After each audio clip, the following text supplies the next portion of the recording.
I know Christmas is coming around very soon, and Santa, he's getting old, he's getting tired, he's losing his ho ho ho, and it's becoming more of like a he he he. So he told me, or he gave me an idea how to conserve energy. Do you know how to conserve energy, fellow elves? No. Based upon this law, we can save Christmas. We can have faster sleds, happier elves,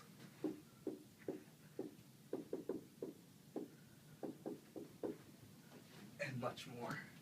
Do you guys understand it? Do you guys understand this law? No. No? No, Well, we don't. Please show us. Try explaining that in English. then we're going to have to go to the coldest of coldest places. My tiny ears cannot comprehend. Coldest of coldest places. Warmest of warmest places. The park. To figure out this law. Okay, let's go to the park. It shall be a field trip that we'll never forget. For Santa. For the spirit of Christmas. It's coming back one more year. To theaters near you. We're gonna go on the swing. Woo! Swing! Stop! Don't swing! We are here today to demonstrate an example of the law of conservation of energy to save Christmas once and for all. The law of conservation of energy states that energy can neither be created or destroyed, and that potential energy can be converted into kinetic energy and vice versa.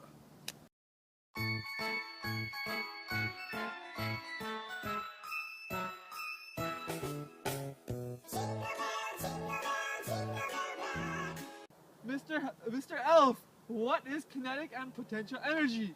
Kinetic energy is the energy due to motion, and potential energy is the energy due to position. Can you show us an example? Yeah. A great example would be swinging. Like this? Woo! So that was a great example of a law of conservation of energy. We saw potential energy being converted to kinetic energy. As he was swinging up, potential energy was getting converted to kinetic energy, and as he was going down, vice versa occurred. That was easy to understand. Exactly, and thus that proved that energy cannot be created or destroyed.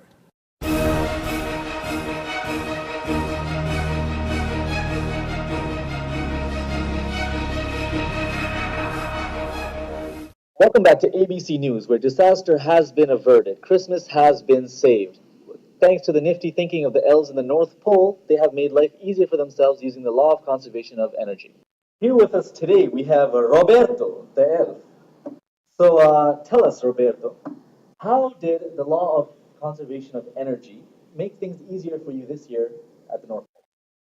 It was a miracle. We found out what the law of conservation of energy can do. So what we do to transfer one present from one side of the room to the other side of the room is we use this law. And what we do is we are already at a height, so we attach the packed present onto a rope, which acts as a pendulum.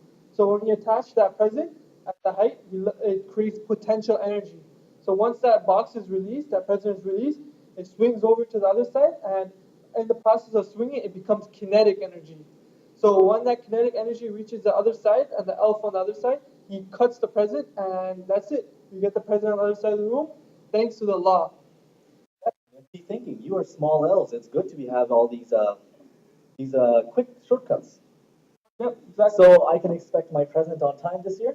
Everybody will get their present on time. Santa will do his work to the best of his abilities.